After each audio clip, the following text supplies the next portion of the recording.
तर वातावरण खराब होतं. आता तुम्ही केल्यानंतर ऍक्शन दिल्यानंतर रिॲक्शन तुम्हाला सांगतो ही झालीच पाहिजे. जर रिॲक्शन नाही तर आपल्याला आता कुठली मॅडम आहे मिरजकर, आता ते मॅडम सुद्धा सारखा सोशल मीडियावरती फोटो टाकतात. पाकिस्तानचे ज्या काही नेत्यांचे काही भाषणातले काही रील असतात त्या टाकतात ग्रुपवरती. धुरंधर कसा कार्यक्रम करतो चित्रपट तर पाहिला आपण. तुम्ही म्हणले दादा धुरंधर, अभी धुरंधर ये नया भारत है. ये नया भारत सिर्फ मारता नहीं है, ये घर में घुस के मारता है, हे दाखवून द्यावं लागतं. अशा पद्धतीनं जर कुणी पठाण येत असेल आणि त्याचा पठाणी ताकद जर दाखवत असेल तर त्याला तुम्हाला सांगतो छत्रपती शिवाजी महाराजांचं रूप हे आपण त्याला दाखवून दिलं पाहिजे. एक थोडा काळ गेला तो अजून एखाद्याला आणतो, मेरा कालू का छोकरा है,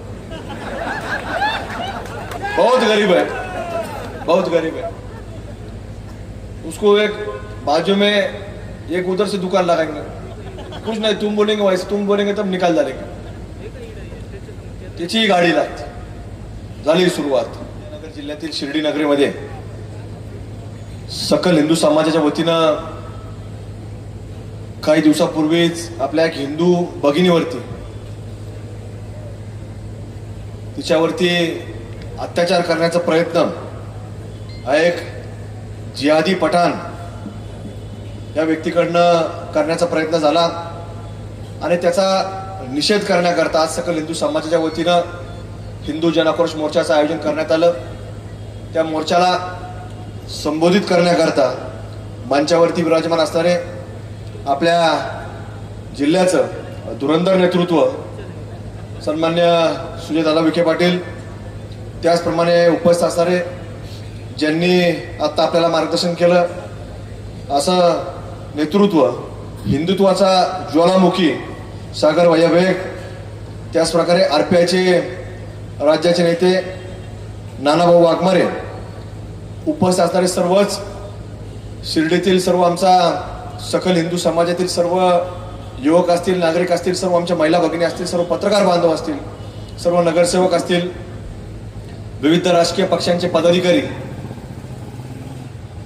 उपस्थित सर्व मान्यवर.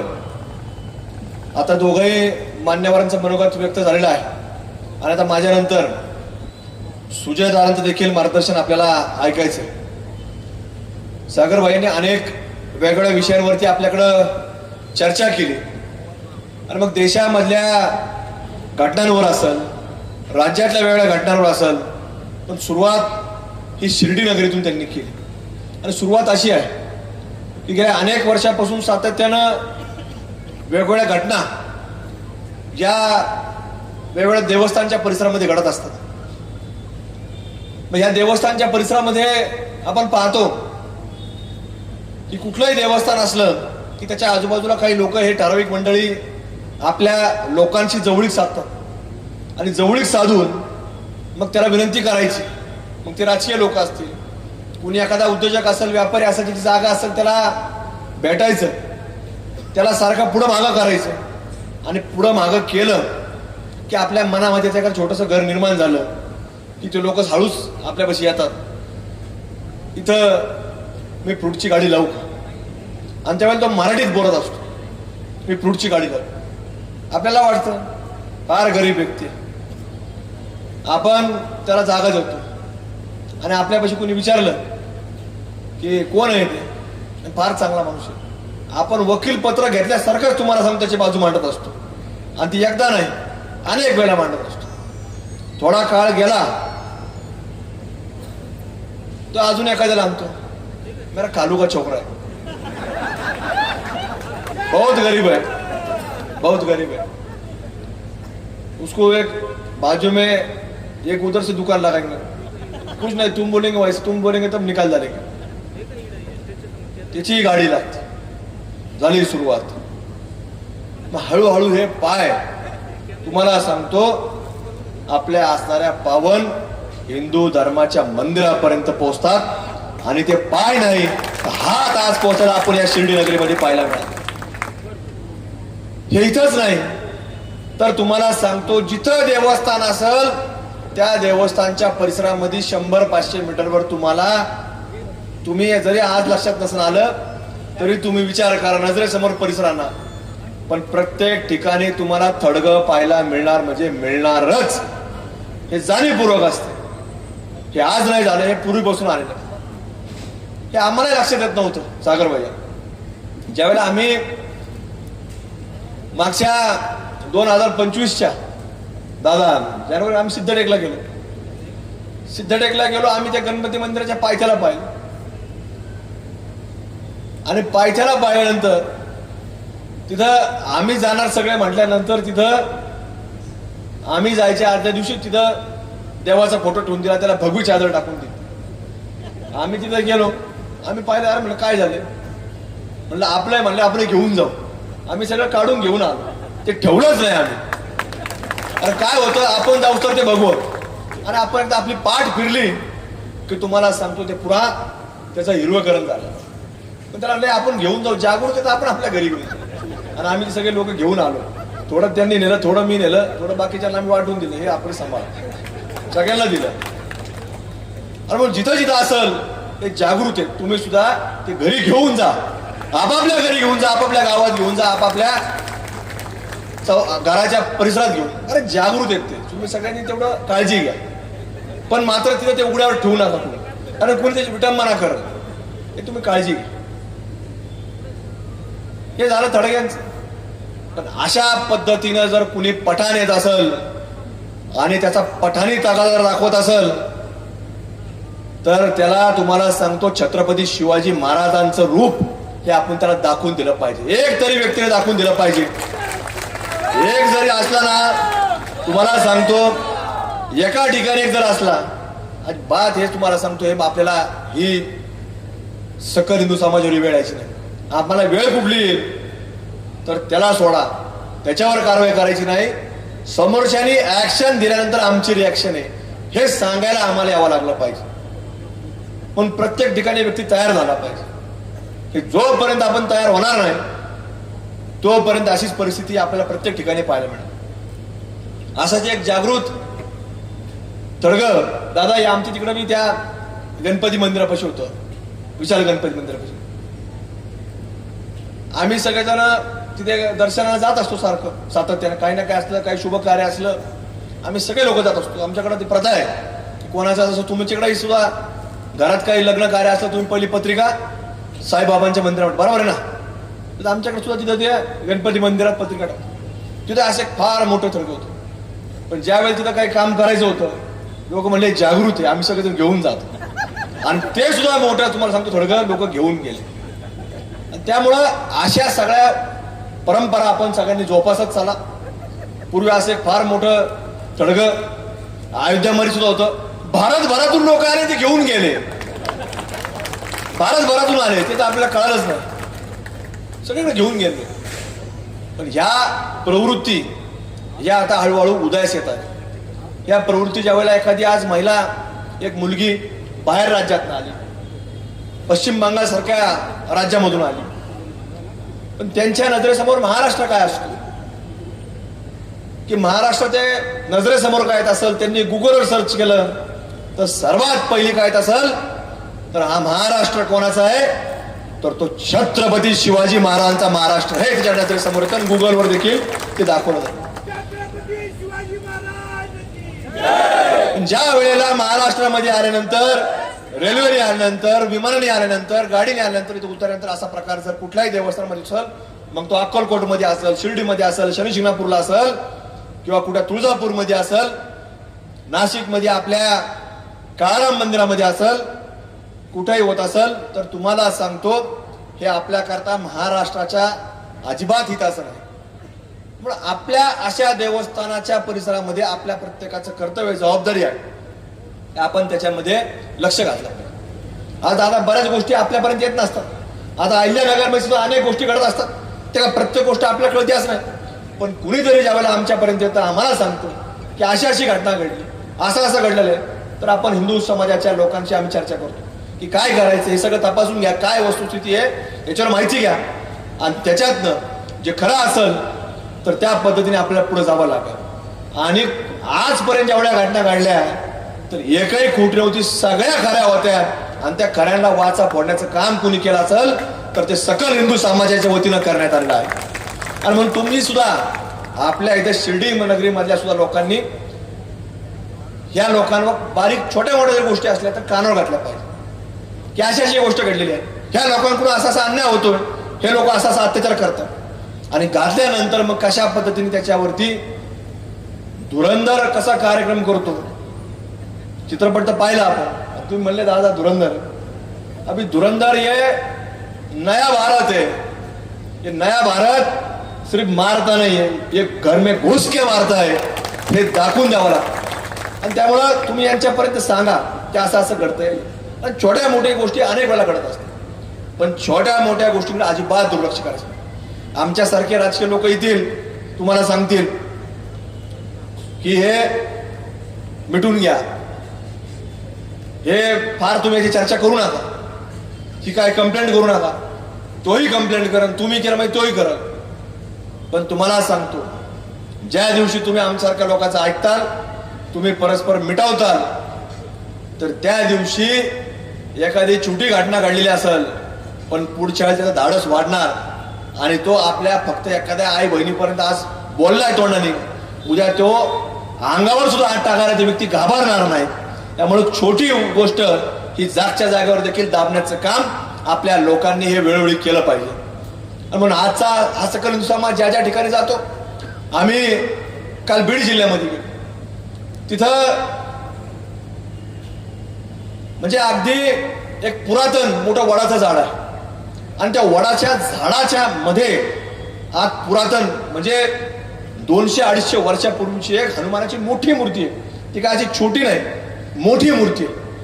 आणि त्या मूर्तीवरती काय केलं तिथल्या लोकांनी, एका व्यक्तीने, त्या लोकांनी तिथल्या एका व्यक्तीने तिथं गोमाता आणून तिची कत्तल केली आणि कत्तल करून तिचा मांस आणि त्या गोमातेचं रक्त त्या मूर्तीवरती टाकलं आणि ते गोमांस सुद्धा त्या मूर्तीवरती टाकून टाकलं. आणि मग तिथं हिंदू समाज जमा झाला, कारण त्या गावामध्ये जवळपास 1,500 जिहादी आहेत आणि आपले लोक फक्त ते सारखं सांगायचे की 140. म्हणजे आम्ही परवा काल गेल्यानंतर आम्हालाही सांगायचे 140. आणि मग त्या सगळ्या लोक जमा होऊन त्यांनी तिथं गावामध्ये प्रवेश केला. प्रभू रामचंद्राच्या नावाने घोषणा दिल्या, छत्रपती शिवाजी महाराजांच्या नावाने घोषणा दिल्या. आणि इथं जे आता आपले लोक घोषणा देत होते, कोणती घोषणा देत होते? आता गर्दी जमा झाल्यावर आता गर्दीवर अशा घोषणा तिथे काही लोकांनी दिल्या असतील. मग त्या पोलिसांनी त्या जसं तुम्ही सांगितलं सागर भैया की आपल्याच लोकांना टार्गेट करायचं, तिथेच असा प्रकार घडला का बीड जिल्ह्यात. तिला पोलिसांनी गोमांस टाकलं, रक्त टाकलं. त्यातला किती आरोपी अटक केले? एकच माणूस. आणि त्याचं वय माहिती किती होतं? 55 वर्षाचं वय. आणि इकडं आपले लोक 10-20 हात घालून टाकले.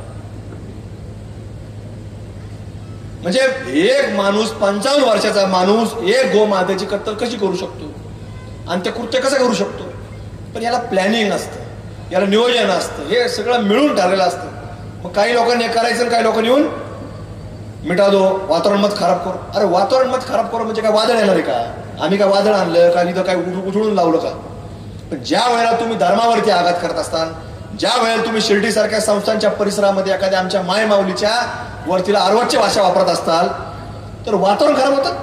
आता तुम्ही केल्यानंतर, ऍक्शन दिल्यानंतर रिॲक्शन तुम्हाला सांगतो ही झालीच पाहिजे. जर रिॲक्शन नाही तर आपल्याला, तुम्हाला सांगतो, या छत्रपती शिवाजी महाराजांचे मावळे म्हणून घेण्यामध्ये सुद्धा तुम्हाला सांगतो उद्याची पिढी तयार होणार नाही. त्यामुळे आपल्या सर्वांना विचार करावा लागणार. ज्या ज्या वेळेला असा कुठला हात हा उठल आपल्या धर्माच्या विरोधामध्ये, एखादा जवळ यायचा प्रयत्न करत असेल तर लक्षात ठेवा की तो हात परत गेला नाही पाहिजे, त्याचा शाहिस्त खानाच झाला पाहिजे. हे आपल्या प्रत्येक व्यक्तीने लक्षात ठेवलं पाहिजे. मग जसं तुम्ही आता मगाशी म्हटले की कोपरगाव मध्ये आपल्याला काही दिंड काढली तर काढली, हरकत नाही. आता MCR झालाय, ते आल्यावर तुम्ही करा, 4-2 जण करा. प्रशासन नाही केलं, आपल्या भगव्याधारी लोकांनी करा, पण करा, ही तुम्हाला विनंती करतो मी. काय होत नाही. आता यांच्याकडे मागं झालं, तुमच्याकडं काय झालं, परत पुढं यांच्याकडे गोळी आली, काय झालं का, झालं काही. तुम्ही 4-2 लोकांनी तरी केलं पाहिजे. त्याच वेळेला तुम्हाला सांगतो, या लोकांवरती जरब बसत. ते लोक सातत्यानं हे आमच्यासारख्या लोकांपाशी येणार, काहीतरी वेगळं सांगणार, तुमच्याकडे येणार वेगळं सांगणार, हे असं सारखं चालू असतं. त्यामुळं तुम्ही या सगळ्या विषयांवरती आज बारकाईने लक्ष देणं गरजेचं. कालच एक व्हिडिओ आम्ही पाहिला आणि तो व्हिडिओ एका मोठ्या शैक्षणिक संस्थेमधला आहे आणि त्या व्हिडिओमध्ये शाळेची गॅदरिंग चालू आहे. आता तिथं आता लवकरच एक आंदोलन त्या जिल्ह्यामध्ये सुद्धा होणार आहे. त्या गॅदरिंग मध्ये त्या मुलांनी सादरीकरण जे आपल्याकडं भारत देशावरती ज्या ज्या लोकांनी हल्ले केलेत त्या लोकांच्या बद्दलचं न कळत एक वेगळं सादरीकरण केलं गेलं आणि त्या सादरीकरणामध्ये समारोपामध्ये त्या मागच्या एलईडी स्क्रीनवरती काही आतंकवादी सुद्धा असे ब्लर केलेले फोटो दाखवत होते आणि ती मॅडम जी होती त्यांना शिकवणारी ती हिजाब मध्ये होती, पूर्ण बुरख्यामध्ये. आणि ती मॅडम भाषण करताना सांगितलं की तिने हिंदीत सांगितलं की मला या मुलांचं फार कौतुक आहे आणि त्या मुलांनी अत्यंत चांगला संदेश दिला, ती मॅडम सांगत होती. आणि त्या संदेश तिने एकदा नाही सांगितला, 2 वेळा सांगितला. तो संदेश असा होता कि अपने नबी के खिलाफ कोई भी कार्रवाई होगी तो उसका एक ही नतीजा होगा, सर तन से जुदा. ही कोण सांगती? एक शिक्षिका सांगते. आणि मग जर असं शिक्षण जर शालेय जीवनापासून जर सांगितलं जात असेल की नबी के खिलाफ कोई गुस्ताखी होगी तो क्या होगा, सर तन से जुदा. अरे हा भारत देश आहे, हा डॉक्टर बाबासाहेब आंबेडकरांच्या संविधानाप्रमाणे चालतो. याला कायदा FIR झाल्यानंतर कोण काय बोललंय, कोणी काय केलं, त्याचे पुरावे, त्याचे साक्षीदार, त्याचं न्यायालय ठरवणार काय करायचं. खालचं न्यायालय, मग वरचं जिल्हा न्यायालय, जिल्हा न्यायालय झालं हायकोर्ट, हायकोर्टात सुप्रीम कोर्ट आणि सुप्रीम कोर्टानंतर कोण असेल तर राष्ट्रपती महामहिम असतात, ते निर्णय घेतात. आणि जर तुम्हाला सर तन से जुदा पाहिजे असेल तर ज्या पठांनी आमच्या माय माऊलीपर्यंत घाण बोललाय, मग करायचं त्याचं सर तन से जुदा करायचं. मग जर तुम्हाला सर तन से जुदा करायचं असेल तर आपले लोक त्या बीड सारख्या गावामध्ये सांगत होते 140 आहे. मी त्यांना सांगितलं तुम्ही सारखं बोलू नका आणि ज्या लोकांचे तुम्ही सांगताय तिथे लोक जास्त आपले 140 आहे तर त्यांना सांगा या भारत भूमीत आम्ही भगवे दारे 140 कोटी आहे हे त्यांना सांगा म्हणलं. तसं तुम्ही सुद्धा लक्षात घेतलं पाहिजे की जर आपण ठरवलं की तुम्हाला जर तोच कायदा पाहिजे सर तन से जुदा, मग आता कोण राहणार आहे इथे. पण आपण सगळे लोक हे संविधान मानतो, संविधान पाळतो. पण अशा शाळा जर निर्माण होत असतील भारतात तर या शाळेवरती शासनाकडे आता आम्ही मागणी करणार आहे. अधिवेशन चालू होते की ती शाळा लवकर तिचा बरखास्त करा, लायसन बरखास्त करा, ती शिक्षक आहे तिच्यावर कारवाई करा. आता आपल्याकडे सुद्धा या लोकांनी सांगितलं की आता कुठली मॅडम आहे मिरजकर, आता ते मॅडम सुद्धा सारखं सोशल मीडियावरती फोटो टाकतात, पाकिस्तानच्या ज्या काही नेत्यांचे काही भाषणातले काही रील असतात त्या टाकतात ग्रुपवरती. आता पाकिस्तानचे विचार जर आपल्यापर्यंत येत असतील तर हे आपल्या सर्वांकरता घातक आणि ते रील टाकून आपले शिक्षक आपल्या इथलचे वातावरण खराब करण्याचा प्रयत्न हे लोक जर आपल्याकडे करत असतील तर अशा लोकांचं यांची खरं तर तपासणी केली पाहिजे. यांच्या डिग्र्या कुठून आल्या, यांना इथं शिक्षण कसं देता येतं, ह्या लोकांवरती तुम्हाला सांगतो आपल्याकडे स्थानिक लोकांनी आता ह्या लोकांचा आतापर्यंत समजा तो विषय घ्या नसेल पण आपण जाऊन सांगितलं पाहिजे की काय घडतं आणि यांना सांगितलं पाहिजे की या लोकांवर ताबडतोब ही कारवाई झाली पाहिजे. आणि हे आपण वेळोवेळी जर सांगितलं नाही तर ह्या लोकांकडे तुम्हाला सांगतो आपलं दुर्लक्ष होऊन हे लोक सातत्याने नवीन अजेंडा घेऊन काम करत असतात. आणि या अजेंडातून त्यांनी जो आज तो प्रकार जो केलाय हा काय पहिला प्रकार नाही, अनेक वेळा झालाय. आणि अनेक वेळेला आपण यांना काय केलं, मिठवामिठवी केली आणि मिठवामिठवी करत करत तुम्हाला सांगतो आज हे सगळं डोक्याच्या वर पाणी गेलंय. त्यामुळे तुम्हाला आमचं सांगणं एवढंच आहे की छोटी जरी घटना घडली तर ती आपण त्याच्यावरती पुढे जा आणि त्याच्यावरती काम करा. म्हणून आज सकल हिंदू समाजाच्या वतीनं आज आपला हाच प्रयत्न आहे की आपला सर्व समाज छोट्या मोठ्या समाजांमध्ये विखुरला गेला. आपण सर्वांनी हिंदू म्हणून एकत्र येऊन या समाजामध्ये आपल्याला काय रोज कोणाला त्रास द्यायचा अशातला भाग, पण ज्या ज्या वेळेला कुणी आपल्यावरती येत असेल आणि जर कुणी सांगत असेल की साईबाबा आमचे, तर त्याला सांगायचं जरूर तुझे, पण निश्चित तुला प्रवेश करायचा तर तू कपाळाला टिळा लाव आणि तुला आम्ही आत प्रवेश देतो. ही भूमिका आपण घ्यावं लागेल आणि ती भूमिका आपण जर घेतली तरच तुम्हाला सांगतो आपल्याला इथं ही सातत्याने सगळा परिसर आपला राहणार. नाहीतर उद्या काळांतराने हळूहळू आपल्याकडं हे ध्रुवीकरण होऊन ते आपल्या लक्षात येणार नाही. जसं मी सांगितलं सुरुवात कशी होती, एक येतो मग दुसरा येतो, आपल्या लक्षात येत नाही. पण ज्या दिवशी हे 1चे 2 होतात, 2चे 4 होतात आणि 4चे 40 होतात आणि या आपल्या तुम्हाला सांगतो 140ला तुम्हाला सांगतो हे दिवसाला बघतात. किती 40-140 दिवसाला बघतात, म्हणजे यांची एवढी हिंमत असते. आपण काय आपण रोज काम असतं, व्याप असतो. या लोकांना काम नाही काय, त्यांना फंडिंग येतं आणि या फंडिंगच्या जोरावर हे सगळं तुम्हाला सांगतो त्यांचे प्रपंच चालतात, व्यवसाय चालतो, घर चालतं. आणि म्हणून आपण ते फंडिंग होणार नाही याच्याकरता देखील प्रयत्न केला पाहिजे. मागच्या वर्षी देखील आम्ही दीपावली सांगितलं की हिंदू समाजाने काय करा, ह्या लोकांकडनं व्यवहार टाळा. तुमचे 100 असतील हळूहळू कमी करा. रोज अचानक करायचं म्हटलं काय थोडं लोकांना वाटतं लगेच थोडा त्रास होतो एखाद्या, नाही असं कुठं असतं का, हळूहळू कमी करा. 4 गोळ्या घेत असतील तर हळूहळू 1 गोळीवर आणा. 100 लोकांचा संबंध जरा हळूहळू कमी करा. लगेच मळमळ होणार नाही तुम्हाला, पण हळूहळू करा. आणि हे जर केलं तरच उद्या तुम्हाला सांगतो यांचा आर्थिक जोपर्यंत आपण दाबणार नाही तोपर्यंत तुम्हाला सांगतो हे नीट राहणार नाही. आणि यांना नीट राहायचं असेल, आपल्या पद्धतीने जर राहायचं असेल तर तुम्हाला सांगतो यांना आर्थिक दृष्ट्यापासून तर आपल्या प्रत्येक गोष्टीमध्ये आपण कुठतरी नीट ठेवण्याचं काम आपल्या हातामध्ये आहे. मग सकल समाजच्या वतीने आज हाच प्रयत्न आहे की आपल्या या प्रत्येक छोट्या मोठ्या गोष्टींना आपण लक्ष द्या, बारकाने द्या आणि आपल्या नेतृत्वाला हे आपण वेळोवेळी सांगण्याचं काम करू. आणि आपण ज्यावेळेस सांगणार नाही तर ती चूक आपली असेल. त्यामुळं आज सकल समाजच्या वतीने आम्ही एवढंच बोलण्यासारखं भरपूर आहे, पण फार वेळ आम्ही घेत नाही. आता बरेच हे लोक बोललेले आहेत, आता माझ्यानंतर दादाही बोलणार. या सगळ्या विषयांवरती आपल्याला सातत्य ठेवून काम करावं लागेल. आज मोर्चाच्या निमित्तानं आज मोठ्या संख्येनं तुम्ही सगळेजण आलेत. तुमचे सकल समाजच्या वतीनं आभार व्यक्त करतो. विशेष करून आमच्या सर्वांच्या वतीनं सुजय दादाचे सुद्धा या ठिकाणी आपण उपस्थित राहून आभार व्यक्त करतो. आपल्या सर्वांची रजा घेतो. धन्यवाद. जय हिंद, जय श्रीराम, जय शिवराय. नमस्कार. श्री साईबाबांच्या पावनभूमीत तुमचे हक्काचे आणि सुरक्षित घर घेण्याची सुवर्ण संधी चालून आली आहे. आम्ही घेऊन आलो आहोत साई आनंद पार्क.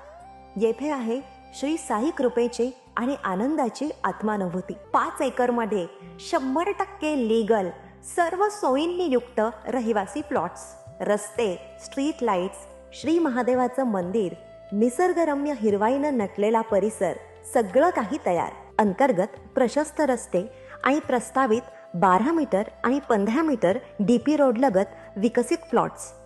आणि हो, आपले श्री साई मंदिर, शाळा, मार्केट सर्व काही फक्त 5 मिनिटांच्या अंतरावर. सुरक्षित गुंतवणूक, तज्ज्ञ वकिलांमार्फत खरेदी विक्री आणि वास्तुशास्त्रानुसार प्लॉट्स. सुरक्षित, शांत आणि सुसंस्कृत वातावरणात एअरपोर्ट रोड लगत शिर्डी हद्दीमध्ये श्री साईबाबा मंदिरापासून अगदी काही मिनिटांवर. साई आनंद पार्क म्हणजे आनंदाचं, विश्वासाचं आणि समाधानाचं ठिकाण. आजच बुकिंग करा. मर्यादित प्लॉट्स उपलब्ध. कारण साई आनंद पार्क म्हणजे साई आनंदाची अनुभूती.